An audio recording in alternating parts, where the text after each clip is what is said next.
दिखता जीवन में हो, व्यक्ति को चाहिए कि वो अंतर्मुख हो जाए और उसको देखकर अधीर भी ना हो कि क्या होगा क्या होगा। नहीं नहीं, तेज बरसात होती है वो धीरे धीरे बंद हो जाती है, कम होते होते एकदम बंद हो जाती है।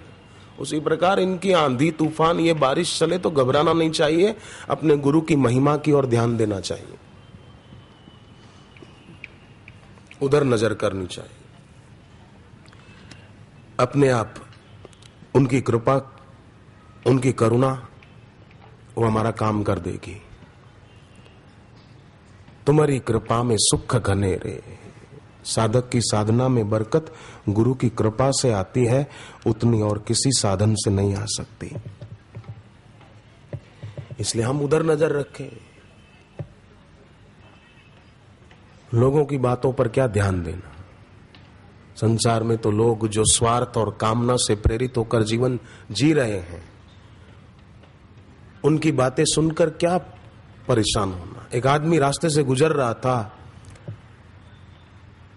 तो सामने उसके किसी परिचित का घर था, तो उसने खिड़की से देखा, जा रहा है, आवाज दी, ए भाई हीरालाल, हीरालाल, ए हीरालाल, ए अंदर आओ अंदर आओ अंदर आओ, बैठो पानी पियो शरबत पियो, गर्मी का मौसम है, कहां जा रहे हो, आओ आओ अंदर आओ।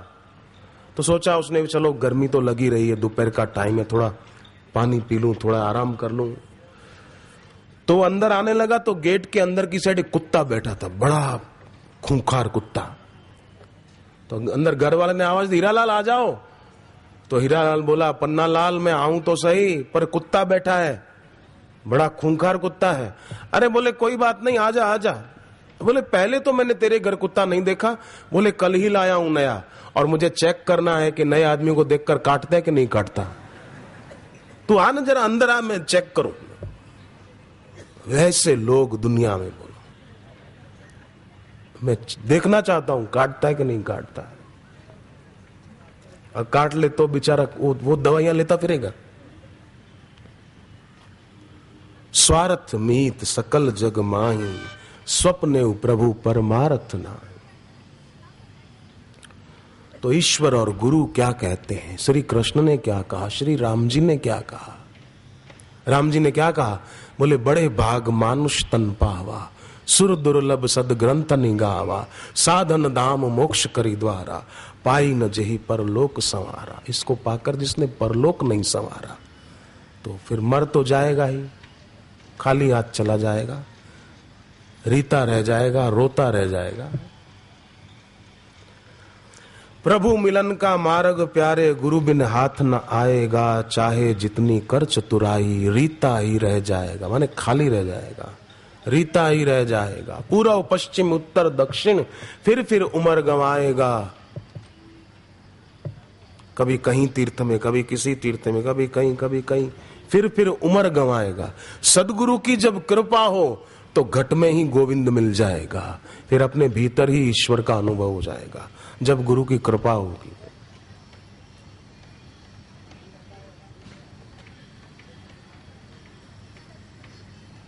और जिनको कृपा मिलती है, सत्संग मिलता है, ऐसे लोग, मुझे आगरा में एक भाई ने बताया, उसकी बेटी की शादी हुई तो 1 साल के बाद उनके समधी आए और लड़के का बाप लड़की के पिता के पैर छूने लगा कि आपकी बेटी हमारे घर क्या आई, साक्षात लक्ष्मी आई, 1 साल में हमारा व्यापार दुगना हो गया।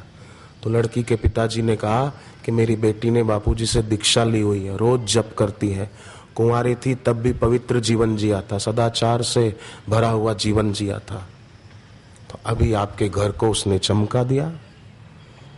तो युवानों को चाहिए कि ऐसा भक्तिमय जीवन बनाया जाए कि कहीं भी जाए वहां का वातावरण भी पवित्र हो जाए। आजकल तो कई घरों में ऐसा देखने सुनने को मिलता है कि बेटी की शादी हुई, थोड़े दिन के बाद वो परेशान हो गई, या तो वहां पर दुखी है या तो मायके आना चाहती है, वहां नहीं रहना है, तलाक लेना चाहती है। आप देखो, नदी पर्वतों से निकलकर बहती बहती समुद्र तक जाती है, कभी सरिता लौटकर आती है पर्वत के यहां? नदी कभी अपने मायके में आती है? सरिता कभी अपने मायके में नहीं आई, नदी कभी अपने मायके में नहीं आई, नदी तो सागर में मिल जाती है। सीता जी भी अपने मायके में कभी नहीं आई शादी के बाद। शादी करके जनकपुर से गई और फिर कभी जनकपुर आई नहीं। जनकपुर वाले जरूर सीता जी के पास मिलने आए थे, पर सीता जी जनकपुर नहीं आई थी। उसका मतलब मेरा अभिप्राय ये नहीं कि कोई भी बहन शादी के बाद अपने मायके में नहीं आए, परंतु शादी हो गई तो वो बहन ससुराल को ही ऐसा तो चमका दे के उसके सास ससुर भी देखते रह जाएं कि हमारे घर ये कैसी दिव्य कन्या आई है।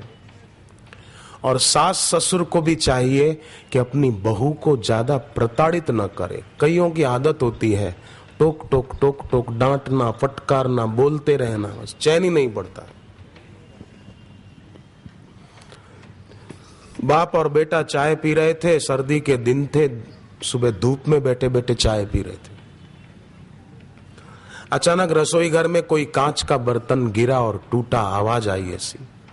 बाप ने कहा, बेटे जाओ देखो जरा किसके हाथ से टूटा है ये बर्तन, मां के हाथ से कि बहू के हाथ से। जा। बेटा बोलता है, अंदर जाने की जरूरत नहीं है, मां के हाथ से ही टूटा है, मैं दावे से कहता हूं।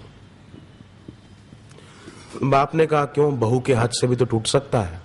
बोले, टूट सकता है, पर ये जो टूटा है ये मां के हाथ से टूटा है। कैसे? बोले, बर्तन टूटने की आवाज आई? आई। बर्तन टूटने के बाद मां की आवाज आई? बोले, नहीं आई। तो इसलिए कह रहा हूं पिताजी, ये मां के हाथ से टूटा है। अगर बहू के हाथ से टूटा होता तो बर्तन टूटने की आवाज के बाद मां की आवाज भी आई होती, नहीं आई। इसका मतलब उनके हाथ से टूटा है। तो ऐसा व्यवहार नहीं होना चाहिए। बहू के हाथ से टूटे तो उस पर अंगारे बरसा दे, और खुद के हाथ से टूटे तो फूल बरसा दे कि कोई बात नहीं, होता रहता है। नहीं, घर में कोई भूल करे दीवार में दरार जितनी और गुस्सा करे भूकंप जितना। भूल तो की है पानी की बूंद जितनी और गुस्सा कर रहे हैं बाढ़ जितना। तो ऐसा भी ना हो। घर का वातावरण आध्यात्मिक बनाया जाना चाहिए, और घर का वातावरण आध्यात्मिक तब बनेगा जब घर के सभी व्यक्ति सुबह रोज नियम पूर्वक दृढ़ता से भगवान नाम जपते हो। मुझे एक बात समझ में नहीं आती कि क्यों लोग सुबह उठकर घर में बस उठे और मुंह धोया, ब्रश किया और लाओ चाय बन गई, कॉफी बन गई। क्यों? अरे सुबह उठकर तो पहले स्नान हो जाए, फिर अपने हाथ से दिया जला दिया, 10 माला जप कर ली। 10 माला हो गई तो चलो आज 2 और कर लेते हैं। आज सोमवार है, चलो आज शिव जी के नाम की 1 माला कर लेते हैं। आज मंगलवार है, चलो हनुमान चालीसा पढ़ लेते हैं। आज बुधवार है, चलो भाई आज गणपति जी का वार है बुधवार, तो गणेश जी का पूजन कर देते हैं। बुधवार को गणेश जी की मूर्ति के आगे कोई हनुमान जी का स्मरण करते हुए दिया जलाए तो उसके बिगड़े काम जल्दी संवर सकते हैं। हर बुधवार को गणेश भगवान की मूर्ति के आगे हनुमान जी का स्मरण करके जो दिया जलाता है कि मेरा अमुक प्रॉब्लम सॉल्व हो जाए, तो जल्दी निदान समाधान हो सकता है। ये करना चाहिए जिसको कोई समस्या हो। और समस्याओं के आगे कभी भी घुटने नहीं टेकने चाहिए, और दूसरों की निंदा सुननी नहीं चाहिए। आज क्या हुआ? पर निंदा सुनी श्रवण मलिन भय। दूसरों की निंदा सुनते सुनते श्रवण इंद्री मलिन हो गई। वचन दोष पर गाए, दूसरों के दोष गाते गाते वाणी जीभ अपवित्र हो गई, वाणी दूषित हो गई। और नयन मलिन पर नारी निरखी, पर नारी को, किसी युवती को गलत भाव से देखते देखते आंख मलिन हो गई, आंख पवित्र नहीं रही। पर सोचते ही नहीं लोग। घृत की पाव, तुलसीदास जी ने कहा घृत की पाव कोई बारी बिलोए। पानी बिलोने से किसी को घी मिल सकता है, मक्खन मिल सकता है? नहीं।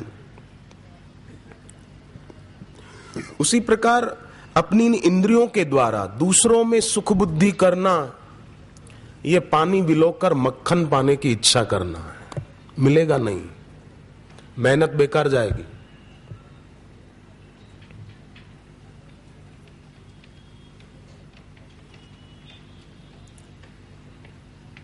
सदा ना रहा है, सदा ना रहेगा, जाने वाले हैं हम।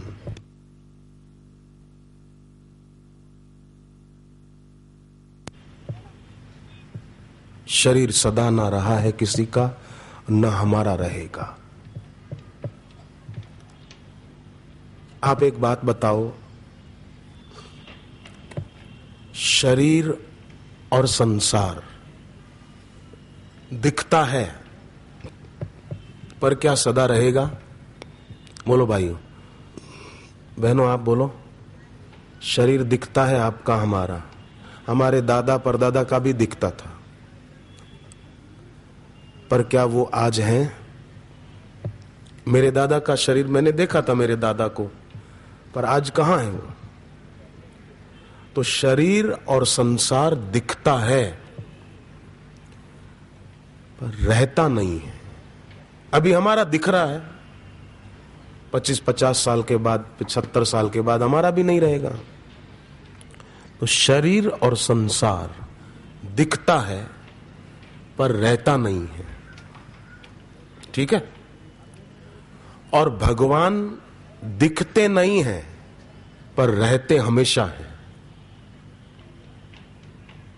करना केवल इतना ही है कि जो दिखता है रहता हमेशा नहीं, उसका सदुपयोग करना है,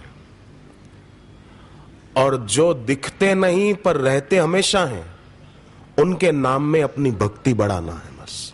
और उनका ज्ञान जिन गुरु से मिलता है, उन सदगुरु के प्रति भक्ति भाव, तो उस ज्ञान में स्थिति पक्की होगी। जितना शिष्य का गुरु में भगवत भाव दृढ़ होगा ना, उतना सुने हुए ज्ञान में उसकी स्थिति होगी। नहीं तो सुनकर उसको पुण्य जरूर हो जाएगा, पर सुनकर कपड़े झाड़कर चल देगा कि बहुत मजा आया, बहुत अच्छा था, पर अपने जीवन में वो लाभान्वित नहीं हो पाएगा। इसलिए उठो मानव, आंख खोलो, सो चुके हो अब न सोना, स्वर्ण घड़ियां कदाचित तुम खो चुके हो अब न खोना, बहुत ही सुंदर समय है जागृत जीवन बिताओ, कहीं भी कर्तव्य पालन में न तुम आलस्य लाओ, सबल होकर बहुत दुर्बल हो चुके हो अब न होना। गुजराती में एक कवि ने बहुत सुंदर कहा, आम का करो तमे आम का करो, मतलब ऐसा क्यों कर रहे हो? हरि हरि करता तमे भवथी तरो, जूना खाता माथे छे हवे नवा ना करो, आम का करो तमे आम का करो। पुराने कर्म बहुत सिर पे, अब नए क्यों बना रहे हो? जूना खाता माथे छे, हजी नवा का करो, आम का करो। ऐसा क्यों करते? मिल रहा है वही हमको जो कि पहले से दिया है, उसी का फल सामने है शुभाशुभ जैसा किया है, बीज अनुचित कर्म के यदि बो चुके हो अब न बोना। उठो मानव, आंख खोलो, सो चुके हो अब न सोना। तो संत एकनाथ जी कहते हैं, आजी उत्तम सुदीन झाले दर्शन संतांचे, पाप ताप दैन्य गेले संत पाउले पहाता, आजी दिवस धन्य झाला संत समागम पावला। आज का दिन बोले धन्य है, क्यों? कि मुझे सत्संग मिल गया।